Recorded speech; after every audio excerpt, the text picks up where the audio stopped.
le Haut Conseil pour l'unité de l'Azawad, QA, le mouvement arabe de l'Azawad MA et le mouvement national de libération de l'Azawad, MNLA, ont signé un acte de fusion le mercredi 8 février 2023 à Kidal, et cela au sein de la coordination des mouvements de l'Azawad, KMA. Cet acte qui éloigne les deux parties signataires de l'accord, de sa mise en œuvre, semble non seulement être le début de la rupture, voire de la radicalisation des positions, mais surtout fait suite à un autre acte qui a consisté à la mise en place d'un état-major commun à ces trois mouvements, assorti de la nomination d'un chef d'état-major et de son adjoint. S'achemine-t-on vers un conflit armé entre les deux parties signataires de l'accord pour la paix et la réconciliation? L'escalade de la violence est-elle évitable dans une telle situation délétère empreinte de suspicion et de manque de confiance? Et si toutes ces manœuvres consistaient seulement à faire une démonstration de force pour peser lourd sur les décisions à prendre en cas de reprise de dialogue pour la mise en œuvre de l'accord?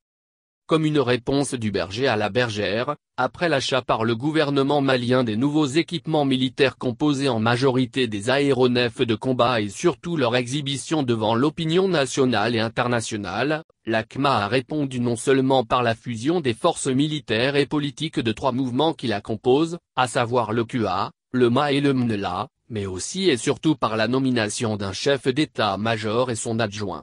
Comme pour dire qu'elle prête à toutes les éventualités. Ces actes de part et d'autre, sont les signes avant-coureurs d'un affrontement entre les deux parties, qui se regardent depuis belle lurette en chien faïence. Aujourd'hui, au regard de la montée de l'adrénaline, tout porte à croire que cette démonstration de force présage d'un lendemain tumultueux dans les relations entre le gouvernement et la CMA et alliés, pour ne pas dire que la guerre de Troie aura bel et bien lieu. En tout cas à en juger par les actes posés et en tenant compte de l'exacerbation de la tension, l'on est en droit d'affirmer que chaque camp est sans nul doute en train de préparer la guerre. Et ce serait la déportation de la guerre russo-ukrainienne au Sahel.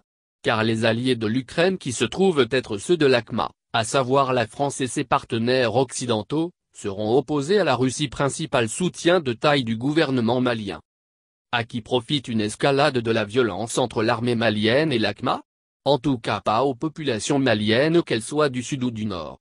Probablement aux commanditaires qui tireront leur épingle du jeu trouble. S'achemine-t-on vers la rupture totale entre les deux parties signataires de l'accord pour la paix et la réconciliation? Même si les groupes signataires demeurent encore présents au sein des organes de la transition comme le gouvernement et le CNT, les prémices d'une rupture totale sont désormais visibles.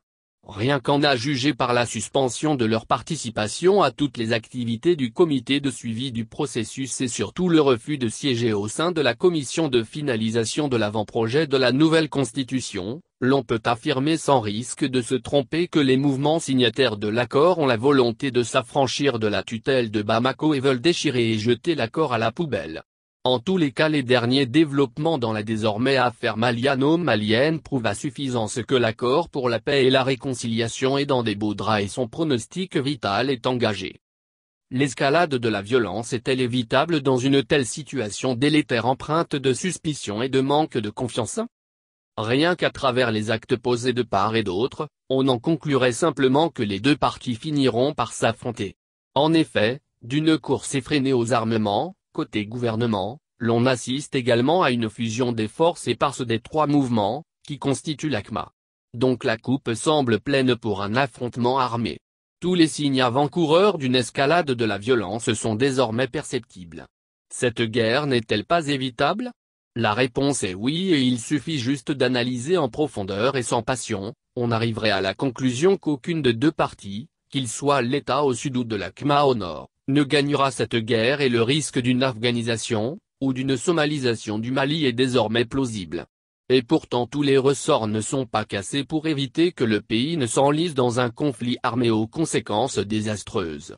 En effet, la solution est entre les mains des Maliens, à commencer par les autorités. Il suffit d'une volonté politique et d'un large consensus pour être un rempart contre les vendeurs d'illusions, les opportunistes et les oiseaux de mauvais augure qui empoisonnent la vie des Maliens. Et si c'est seulement une démonstration de force pour peser lourd sur les décisions en cas de reprise du dialogue pour la mise en œuvre de l'accord pour la paix et la réconciliation? Qui veut la paix prépare la guerre, a dit un adage.